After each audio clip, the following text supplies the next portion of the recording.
So before I actually go over how I did in week 4, I need to address how I'm gonna end up handling that tie that just occurred between Packers and Cowboys.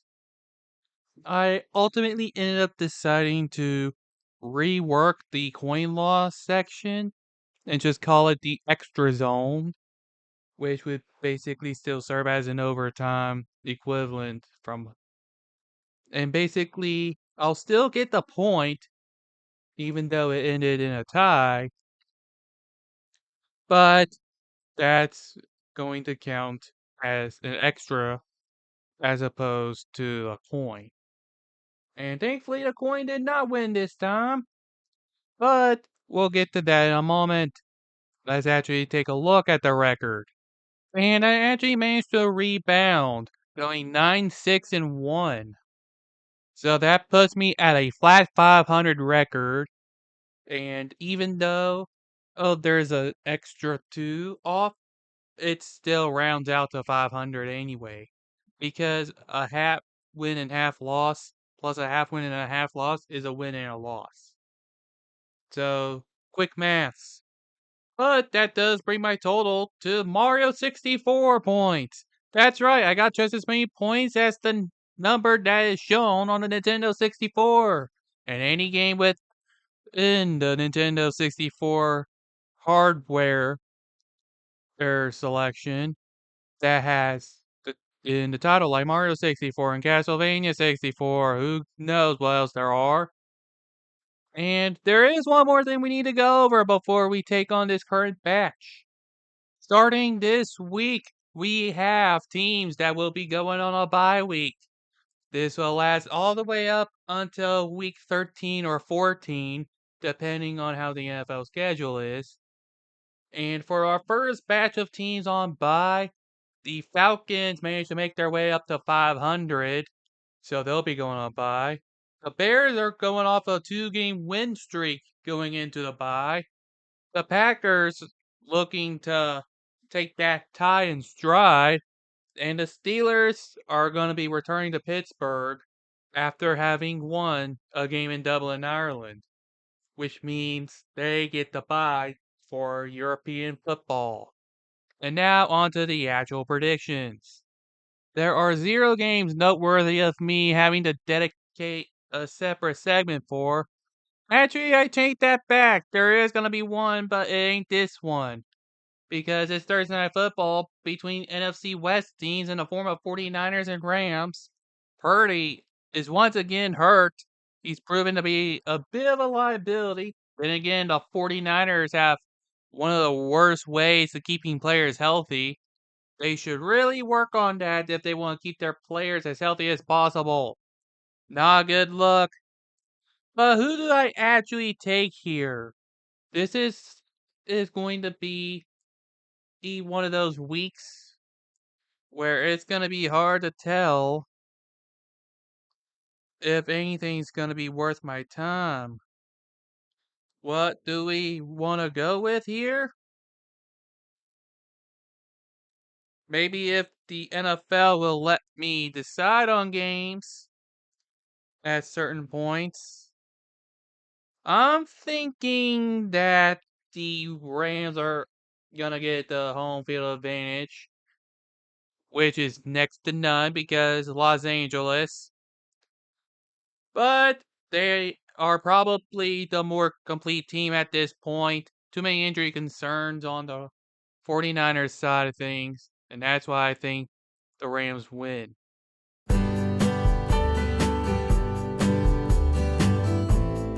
For the only time in NFL history, we actually have a team playing in back-to-back games in different European countries or different international countries because the Vikings are now headed to London to play the Cleveland Browns. The main question is who's going to be starting, whether it's Carson Wentz or J.J. McCarthy. Depending on who starts, it could determine how the offense plays. And it also determines how well they're going to play at QB. It's depending on how well they do. But don't get it twisted. The Browns actually have a legitimate shot regardless. So, who's gonna actually end up winning this match?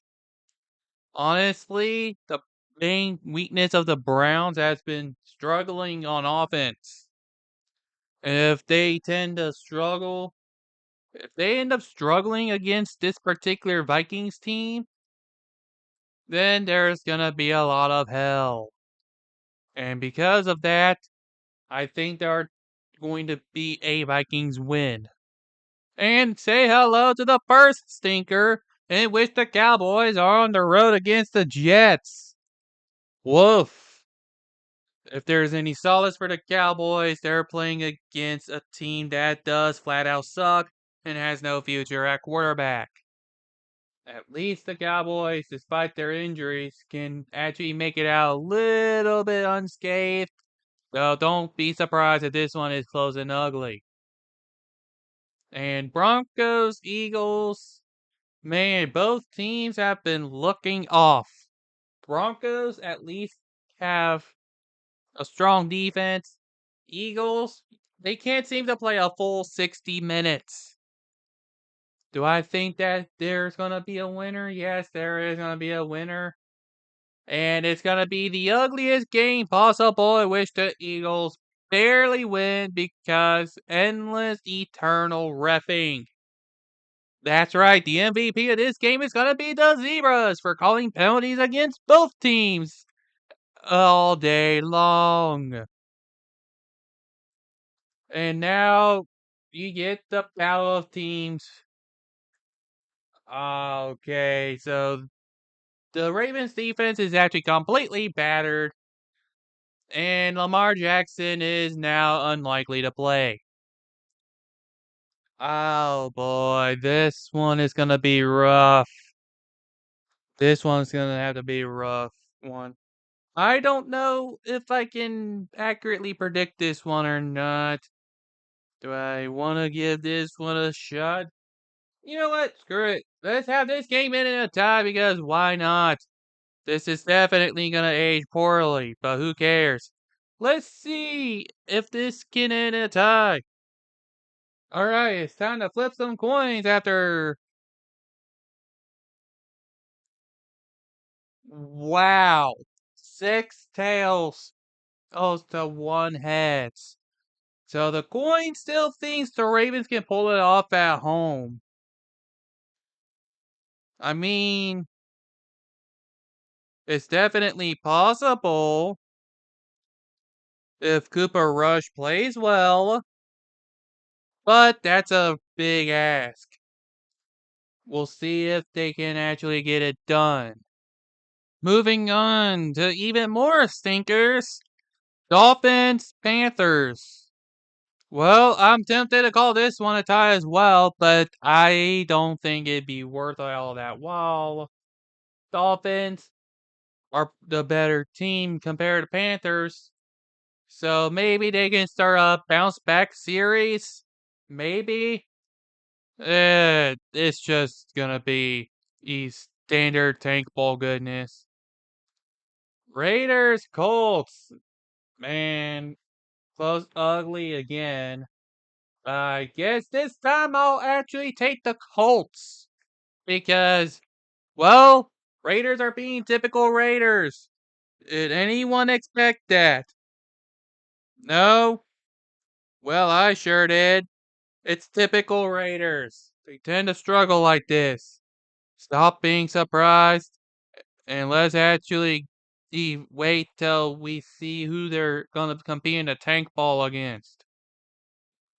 That is if Danny Derps doesn't show up. Speaking of Derp, Giants, Saints, and yep, this is gonna be one of those rare weeks where there's gonna be a second tie involved because I refuse to pick the Derp or the Saints because they both just flat out suck. And by the way, the Giants just lost a receiver for the season, and Bart might not even be able to play. Have fun, Russell Wilson. Alright, now we got another attempt at flipping coins. And the Saints barely edge it out 4-3 in terms of what the coin says. Go figure. Well, the good news for everyone, there are no more games that could end in a tie for this week. The bad news for the Titans is that they're most likely going to get walloped by the Cardinals.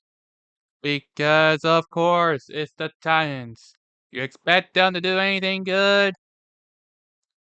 And we got a surprisingly... Should I really be saying surprisingly? What I should be saying is that this is NFC South football versus NFC West sussiness. It's the sad thing is that one of these teams is going to get a playoff spot. If not multiple of them. That's the sucky part. I guess if I have to pick somebody since it's in Seattle, I go with the Seahawks, I guess. I don't know. I still don't trust the Buccaneers right now. But who do I trust more? Justin Herbert or Jaden Daniels? What's probably going to be what my voice just did. Boring. There's all kinds of shenanigans going on right now. But until the Chargers can actually prove to me that they have what it takes to be a team that is not in the AFC West, I'm not going to pick them. Instead, I'll take the Commanders in a glorified home game. Hooray! And then we get Jake Browning having to play against the Detroit Lions. Now, as much as I'd want to trust the Bengals to actually get some bounce back, you're going up against the Lions. Is it any competition? Unless Jared Goff ends up being Jared Goose. It's all but locked that the Lions win. Then we get the AFC East, Bills hosting Patriots on Sunday Night Football. As much as the Patriots have been doing a little bit well for themselves under Vrabel, I just don't trust them having to play the Bills. Yeah. Boring offense all around. It'll probably be a close, ugly game because division football, but this is the Bills. Monday Night Football is a match made in hell. That literally. You seriously expect the Jags to actually do something at home against the Chiefs? Goodness, no. They ain't gonna let their golden goose of a team lose a third game to an inferior team in the form of the Jags, who still look mighty fraudulent as a division team.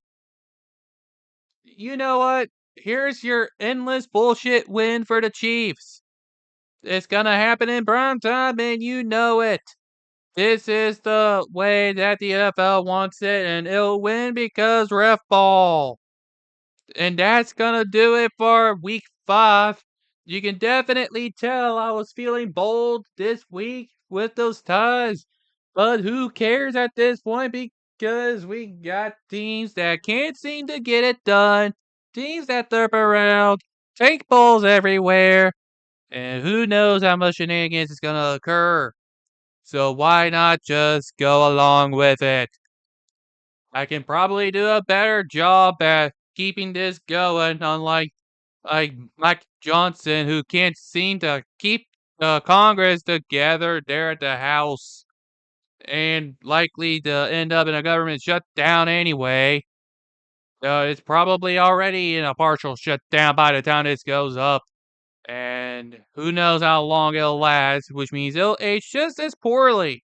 Thank you all so much for tuning in, and until next time, travel safely.